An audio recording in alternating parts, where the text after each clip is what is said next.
Hey guys, welcome back to my YouTube channel. कैसे हैं आप सभी? होप के बहुत ही अच्छे होंगे। और यहाँ पे हो रही है मेरी विदाई और संध्या जी मेरा खोइछा भर रही हैं। मतलब संध्या जी मेरे को खोइछा दे रही हैं। और यहाँ पे मेरी हो रही है बोकारो से विदाई। और पतिदेव का हो गया है ट्रांसफ़र, तो हम लोग बोकारो से गुजरात जा रहे हैं। और फ़िलहाल तो अभी हमारी फ़्लाइट है रांची से। और ये फ़्लाइट थी जब अहमदाबाद में प्लेन जब क्रैश हुआ, उसी के एक दिन बाद हमारी फ़्लाइट थी। तो बहुत डर लग रहा था, हम लोग बहुत डरे हुए थे।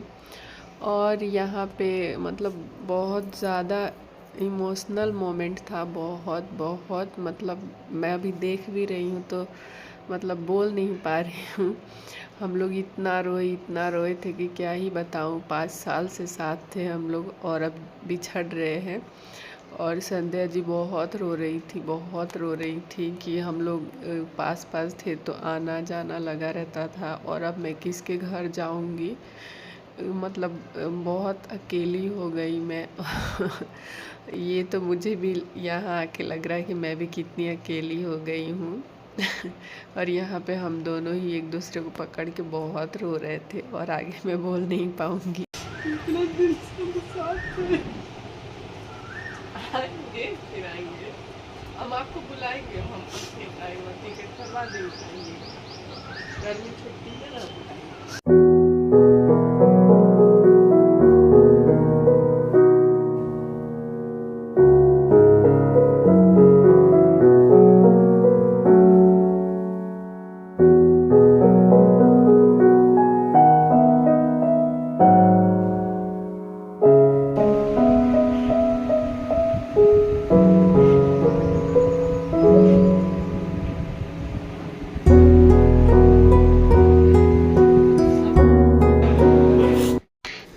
यहाँ पे लक्की बहुत रो रही थी, मेरे को पकड़ के बहुत ज़्यादा रो रही थी और मैं भी उतना ही रो रही थी।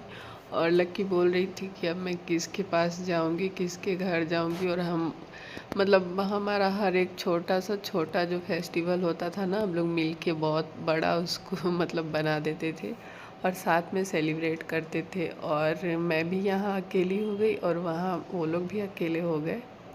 तो ये बहुत बुरा लग रहा था हम लोगों को। और यहाँ पे संध्या जी मीठा खिला रही हैं मेरे को कि मतलब हम लोग यात्रा से निकल रहे तो हमारा यात्रा सफल हो और हम लोग अच्छे से पहुँच जाए। और सभी लोग डरे हुए थे कि क्योंकि हमारे मतलब हम लोग प्लेन से जा रहे थे और प्लेन का जो है एक दिन पहले इतना बड़ा अहमदाबाद में घटना घट चुका था, तो बहुत डर भी लग रहा था। बट हम लोग बहुत ही अच्छे से मतलब रांची टू अहमदाबाद पहुंच गए। और हमारी फ़्लाइट रांची से अहमदाबाद का था और बोकारो से हम लोग बाय रोड आए थे। मेरी कार जो थी उसी से हम लोग आए। तो यहाँ पे हम लोग घर से निकल चुके हैं और आदि बाबू को मैं पकड़ के सीढ़ी उतार रही हूँ क्योंकि छोटे बच्चे हैं तो वो गिर सकते हैं। तो आगे आगे मैं बोल रही थी कि आदि बाबू आप आगे आगे चलो। और यहाँ पे जब मैं जा रही थी तो मतलब नीचे आरती दी आ गई थी। मेरे को लगा कि मैं जाके और आरती दी से मिल के फिर जाऊँगी, तब तक आरती दी नीचे आ गई थी। और आयुष मेरे भगिना है, मेरे बड़ी वाली आरती दी का मतलब बेटा, ये मेरी बड़ी वाली ननद जी हैं। तो यहाँ पे मैं पर्स रखने गई थी, फिर उसके बाद मैं प्रणाम की और फिर गले लगे हम लोग और फिर रोए भी बहुत।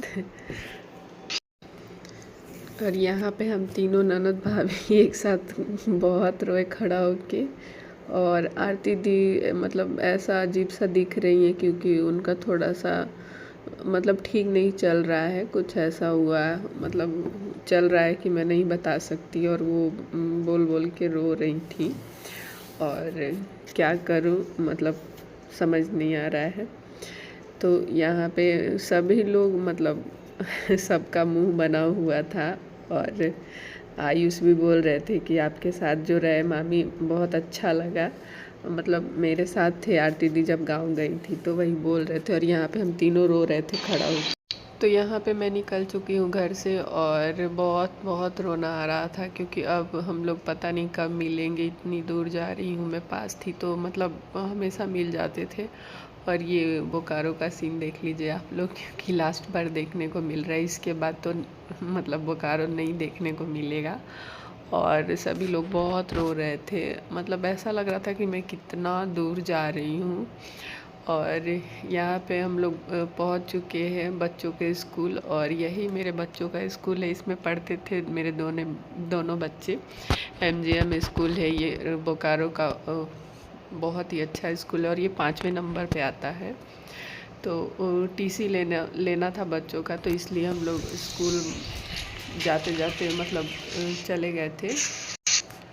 तो मतलब फिर हम लोग गुजरात में एडमिशन करवाएंगे तो TC का ज़रूरत पड़ेगा, इसलिए TC मतलब मैम आज ही बुलाई थी। तो हम लोग जाते जाते रास्ते से स्कूल होते हुए गए TC लेके। और ये देख सकते हैं अंदर से ऐसा दिखता है MGM स्कूल, और ये मेरे बच्चों का स्कूल था पहले। तो ये है मेरे बच्चों का स्कूल, और अंदर से ऐसा कुछ दिखता है, बहुत ही सुंदर बना हुआ है। और बोकारो जैसा स्कूल शायद ही कहीं मतलब मिलता है। बोकारो का स्कूल मतलब बहुत ही अच्छा, पढ़ाई वढ़ाई सब बहुत अच्छा होता है, और हमारा मजबूरी है कि हमें जाना पड़ रहा है। ऐसा जॉब ही है तो जाना ही पड़ेगा। और देख सकते कितना अच्छा गार्डन बना हुआ है, इसको मेंटेन भी बहुत ही अच्छे से किया जाता है। और माली भाई पीछे मतलब पौधों में पानी दे रहे थे, उसको कट कर रहे थे, तो मैं देख भी रही थी खड़ा होके। और यहाँ पे ना जाने मैं क्या बोल रही हूँ, और मेरी आंखें देख सकते हैं आप लोग, लाल हो चुका है रो रो के। और फिर मैं अभी इसके बाद भी बहुत रो रो के रास्ते में गई थी। और उधर शौर्य खड़ा होके देख रहा है अपना स्कूल लास्ट बार कि फिर हम लोग चले जाएंगे। और जब मैं बोकारो में थी तो मैंने कभी नहीं सोशल मीडिया पे बताया कि मेरे बच्चे किस स्कूल में पढ़ते हैं, बट अभी मैं जा रही हूँ तो मैं नया एडमिशन लूँगी गुजरात में, तो इसलिए मैं आप सभी से शेयर कर रही हूँ कि मेरे बच्चे MGM स्कूल में पढ़ते थे बोकारो में जब थे तो। और देख सकते हैं कि ऐसा ही, ये तो सिर्फ मतलब मैं फ्रंट दिखा रही हूँ, और पीछे बहुत दूर में बहुत बड़ा है। और यहाँ पे हम लोग को मिल चुका है TC, और हम लोग अब जा रहे हैं।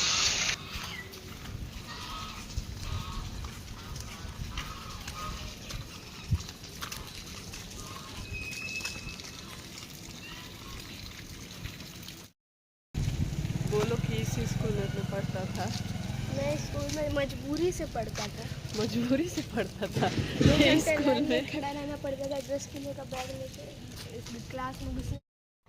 हे गाइस, तो यहाँ पे हम लोग रास्ते में थे तो संध्या जी का फ़ोन आया कि भाभी आप थोड़ा देर रुकिए ना, हम लोग आ रहे हैं, क्योंकि बच्चों के लिए कुछ मतलब देना है। तो मेरे को लगा बच्चों के लिए इतना प्यार से ला रहे हैं तो रुकना ही चाहिए, क्योंकि उनका बहुत मन था, उपेंद्र जी का, जो मतलब मेरे नंदोई जी है छोटे वाले।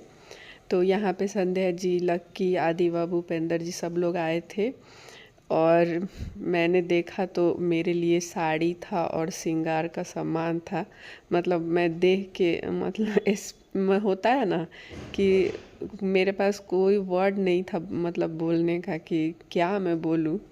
कि मैं एक दिन रही संध्या जी के घर, उतना में मतलब इतना दूर तक का उन्होंने सोच लिया। और सबसे ज़्यादा जो है उपेंद्र जी का मन था कि मतलब वो मेरे को कपड़ा दे। और ये देख के मैं स्पीचलेस हो गई, कुछ बोल ही नहीं पा रही थी। मेरे को मतलब इतना अच्छा कि ये सब तो मेरे दिमाग में ही नहीं था कि इतना दूर का उन्होंने सोच लिया। और मतलब मैं कुछ बोल ही नहीं पा रही थी। मैं ये बोल रही थी कि ये सब का क्या ज़रूरत था, मतलब मुझे देना चाहिए उन लोगों को, तो उन्होंने मेरे बारे में इतना सोचा कि नहीं भाभी इनका बहुत मन है, बहुत प्यार से लाए हैं, रख लीजिए, कि रख लीजिए भाभी, बहुत प्यार से लाए हैं। तो और लक्की का चश्मा था, मैंने बोला था कि बहुत प्यारा चश्मा है, तो लक्की चश्मा भी लेके आई थी। मतलब मैं इतना क्या ही बोलूँ, जो मैंने चश्मा लगाया हुआ है ना वो लक्की लेके आई थी कि मेरे को पसंद था वो चश्मा। तो वो चश्मा देख देख कर मेरे को रोना आ रहा था कि लक्की इतना सोची मेरे, क्या ही बोलूँ मैं यार, मतलब अभी भी मेरे आँख भर जा रहा है बोल रही हूँ तो। और यही होता है फैमिली का प्यार, और इसीलिए मतलब मुझे आने में अच्छा नहीं लग रहा था बिल्कुल, इतना मतलब अजीब लग रहा था हम लोगों को रास्ते में कि क्या बताऊँ। मेरी जो फैमिली है ना, मतलब हद से ज़्यादा वो लोग मुझे चाहते हैं, और उससे कहीं ज़्यादा मैं उन लोगों को चाहती हूँ। और यही होता है फैमिली का प्यार, कि एक दूसरे के लिए खड़े रहे हरदम। और वो लोग मेरे लिए हमेशा खड़े रहे हैं, हर सुख दुख में वो मेरे साथ रहे हैं।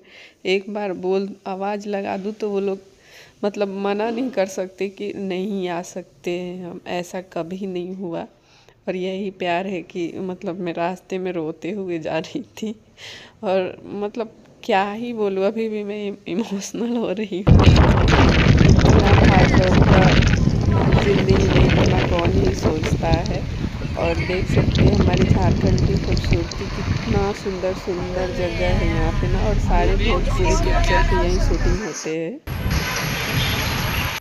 हे गाइस, तो 4 घंटा का सफ़र तय करके हम लोग रांची पहुँच चुके हैं। और रांची पहुँचते ही हमारे साथ हो गया बहुत बड़ा ही मतलब कांड हो गया। मतलब इतना बड़ा एक्सीडेंट हो गया कि क्या ही मैं बताऊँ। आप लोग मेरी कार का हालत देख के समझ सकते हो।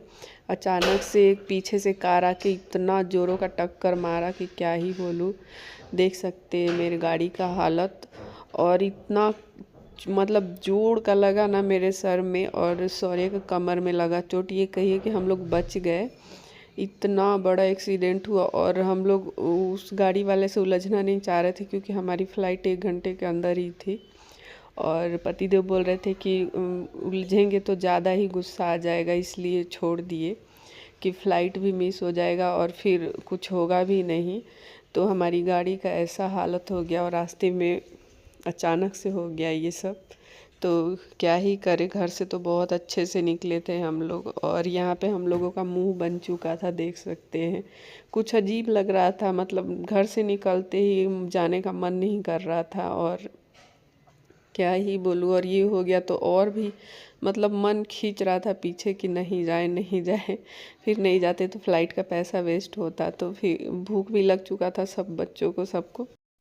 तो यहाँ पे हम लोग गए खाना खाने क्योंकि भूख भी लग रहा था। और देख सकते हैं ये रांची का व्यू कुछ ऐसा है। और ये रांची में हम लोग रुके हुए हैं और बहुत ज़ोरों की भूख लग चुकी थी और कार का एक्सीडेंट तो हो ही चुका था। तो हमारा मतलब अजीब सा हो गया था, क्या ही मैं बताऊँ। और यहाँ पे शौर्य देख रहा था कि क्या खाना है। तो फिर हम बोले कि कुछ भी मंगा लो। तो पति देव बोले कि थाली ही मंगा लेते। तो रोटी सब्जी दाल चावल यही सब मंगाया था हम लोगों ने। और यहाँ पे मुंह बन चुका है मेरा गाड़ी का हालत देख के, क्योंकि गाड़ी पीछे से एकदम बेकार दिख रहा है। और देख सकते हो, और पहली बार हमारे साथ ऐसा इतना बड़ा एक्सीडेंट हुआ है। नहीं तो आज तक ऐसा कभी नहीं हुआ था कि हल्का सा भी गाड़ी में कहीं लगा हो। और उस गाड़ी वाले पे इतना गुस्सा आ रहा था कि मैं क्या ही बोलूँ। मन कर रहा था कि उसको मारे 2-3 थाप लेकिन पति तो बोले कि छोड़ो, क्या झूठ मूठ का मूड बिगाड़ना, ये कुछ करेगा भी नहीं और झूठ मूठ का लफड़ा होगा और हम लोग का फ़्लाइट भी मिस हो जाएगा। तो यहाँ पे हम लोग कुछ बात कर रहे थे और क्या ही मैं बोलूँ, बहुत अजीब लग रहा था। पता नहीं क्यों बहुत ज़्यादा अजीब लग रहा था हम लोगों को। हे गाइस, तो मिलते हैं रांची एयरपोर्ट पे। Thanks for watching. कैसी लगी आज की मेरी ये वीडियो, कमेंट में ज़रूर एक राय दें। थैंक